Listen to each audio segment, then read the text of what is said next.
আচ্ছা, ধরুন পুরুষোত্তম শ্রী শ্রী ঠাকুর অনুকূলচন্দ্রের দীক্ষারই বা প্রয়োজন কি? কারণ অনেক গুরুই তো আছেন, অনেক ঠাকুরই তো আছেন। ঠাকুর অনুকূলচন্দ্রের দীক্ষার প্রয়োজনটা কি? আর দীক্ষা না নিয়েও তো অনেকেই দিব্যি ভালো আছেন, তা দীক্ষার প্রয়োজনটা কি? এবং ওই দীক্ষার প্রয়োজনের সঙ্গে শ্রী শ্রী ঠাকুর অনুকূলচন্দ্রের বা দীক্ষার প্রয়োজন কি? আমি তো অন্য গুরু বা অন্য ঠাকুরের দীক্ষা নিতে পারি। শ্রী ঠাকুর বলতেন দীক্ষা কথা এসেছে দক্ষ ধাতু হতে। দক্ষ ধাতু মানেই নিয়ম গ্রহণ, মুন্ডন, আত্মসমর্পণ। ইংরেজিতে দীক্ষাকে আমরা বলি ইনিশিয়েশন। ইনিশিয়েশন মানে টু গো ইনটু, একটা সাবজেক্টের মধ্যে প্রবেশ করা। প্রাচীনকালে খুব অল্প বয়স থেকেই গুরুগৃহে শিক্ষা লাভের ব্যবস্থা ছিল।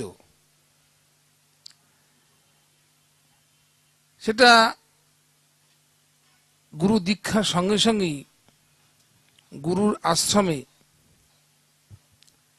ও তার সন্নিধানে থেকে শিক্ষার প্রারম্ভিক পাঠ প্রত্যেককে নিতে হতো।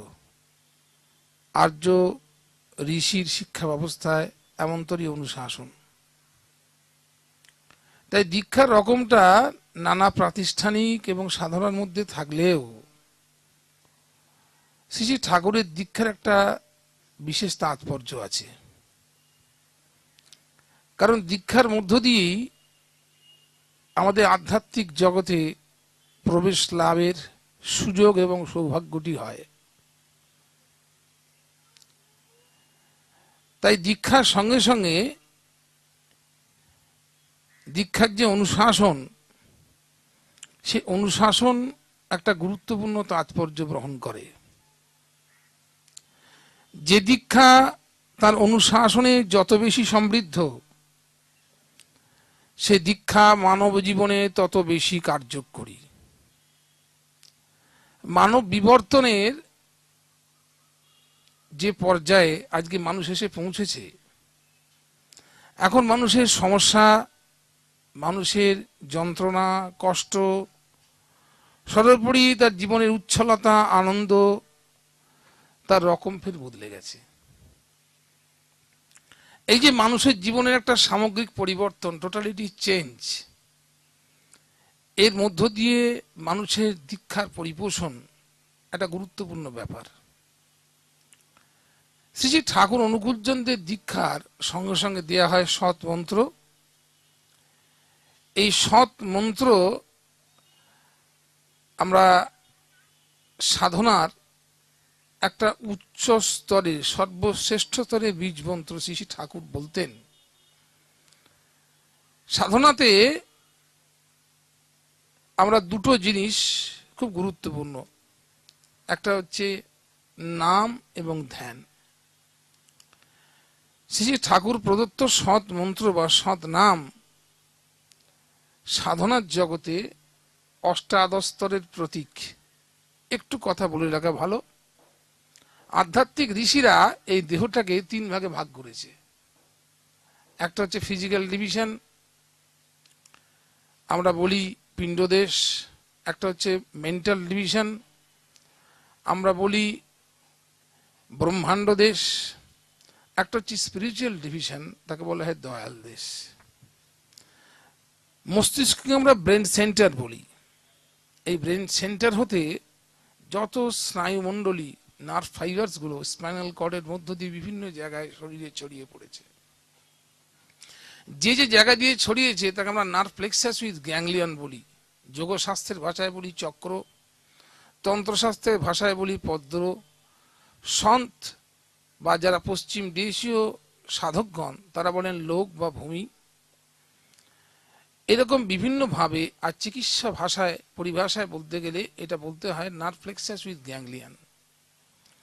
এখন এই যে বিভিন্ন চক্র আমরা শুনেছি, base of the brain, cervical plexus, dorsal plexus, lumbar, sacral, coccygeal plexus, এই যোগের ভাষায় এই সমস্ত চক্রগুলি আছে, এগুলোকে আমরা নার্ভ সেন্টার বলি।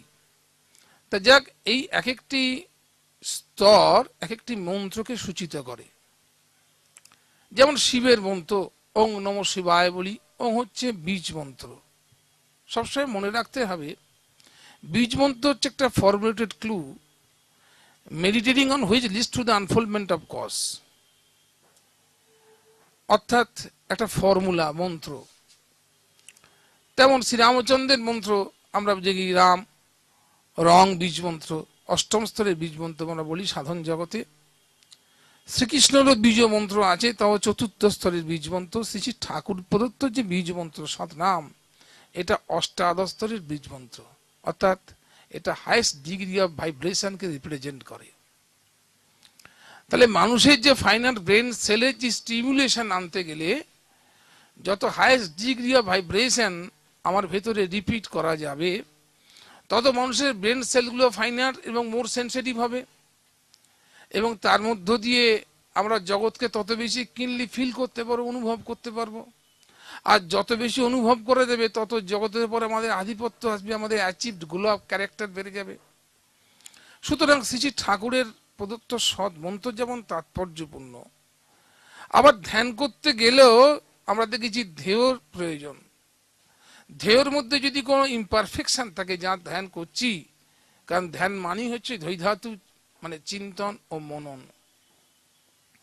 সুতরাং ধ্যান মানে কোনো একটা শূন্য অবস্থাকে কল্পনা করা নয়, কারণ আমরা কেউ শূন্যে বিলীন হতে চাই না। আবার স্বাভাবিক অনেক সময় ধ্যানের ক্ষেত্রে প্রচলিত আছে যে একটা বিশেষ বিন্দুতে মনোনিবেশ করা, সেটাও কিন্তু ফিক্সেশন, ত্রাটক গোছের।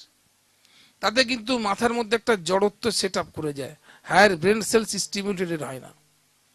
তাই ধ্যান করতে গেলেই আমি একটা প্রতীক বা একটা অবলম্বন দরকার, যার মধ্য দিয়ে আমরা একটা পারফেকশনে রিচ করতে পারি, একটা হাইয়েস্ট পারফেকশনে। Purushottam Shri Shri Thakur Anukul Chandra, he is the highest evolved person in this universe. তার চলা বলা হাসি খেলা একটা বৃদ্ধি প্রাণতার সুরে সর্বদা গাঁথা, তার প্রদত্ত নাম এবং তার ধ্যান করার মধ্য দিয়ে আমরা জীবনের যত কিছু জটিলতা এই জীবনের আছে, সেই জটিলতাকে সহজে অতিক্রম করতে পারি তার দীক্ষা অনুশাসন পরিপালনের মধ্য দিয়ে। এবং সর্বোপরি যার ধ্যান করছি তার মধ্যে যদি কোনো ইমপারফেকশন থাকে, সেই ইমপারফেকশন কিন্তু আমাদের মধ্যে এসে পড়তে পারে। তাই আমাদের শাস্ত্রেরও নির্দেশ, ধয় সদা সাবিত্রী মণ্ডল মধ্যবর্তী নারায়ণ। শ্রী শ্রী ঠাকুরকে জিজ্ঞাসা করেছিলাম, ঠাকুর নারায়ণ মানে কি বুঝবো? সবিত্রী মণ্ডলের মধ্যে যে সেরিব্রাল কর্টেক্সের মধ্যে যে নারায়ণের চিন্তা করব। ঠাকুর বললেন, নারায়ণ মানে নরের অয়ন। নর শব্দের সহিত অনপ্রত্যয় যোগ্য হচ্ছে নার, আর অয়ন মানে হচ্ছে পদ গতি ও আশ্রয়। মানুষের যিনি পথস্বরূপ, মানুষের যিনি গতি স্বরূপ, মানুষের যিনি আশ্রয় স্বরূপ, তিনি নারায়ণ। পুরুষোত্তম শ্রী শ্রী ঠাকুর অনুকূল চন্দ্র এই যুগ নারায়ণ, এবং তার অনুশাসন, তার দীক্ষা অনুশাসন পালন করলে তার যুগোপযোগী শিক্ষার সাধন শিক্ষার মধ্য দিয়ে আমরা সহজেই কিন্তু মানব বিবর্তনের শ্রেষ্ঠ পর্যায়ে উন্নীত হতে পারব। সেই জন্যই শ্রী শ্রী ঠাকুর অনুকূল চন্দ্রের দীক্ষার এই যুগে এত বেশি আবশ্যকতা। আর সব থেকে বড় কথা, তার যে আদর্শটা সমস্ত কিছুর মধ্যে একটা কনভার্জেন্স আছে, খুব মিনিংফুল। সুতরাং পুরুষোত্তমের ধ্যান করলে কি হয়, আর অন্য কোনো মন্ত্র বা সাধনার জপের প্রয়োজন হয় না, কারণ এটা তো হাইয়েস্ট ডিগ্রি অফ ভাইব্রেশন। পেঁয়াজের যেমন বিভিন্ন স্তর থাকে, স্তরের পর স্তরের খোসা ছাড়িয়ে ছাড়িয়ে যেমন মূল পেঁয়াজটিকে ধরা যায়, তেমনি এই জগতের নানান ভাইব্রেশনের আদি ধ্বনি বা আদি কারণ হচ্ছে সৎনাম। সুতরাং এই নামের মধ্যে সমস্ত নামেরই মেকানিজম অফ ভাইব্রেশন আছে।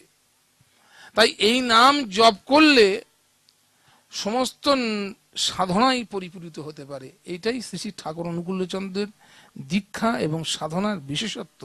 এবার এইখানেই এই সদ্দীক্ষা এবং সৎমন্ত্র গ্রহণের এত আবশ্যকতা। যা শ্রী শ্রী ঠাকুর অনুকূলচন্দ্র প্রদত্ত অনুশাসনই সম্ভব।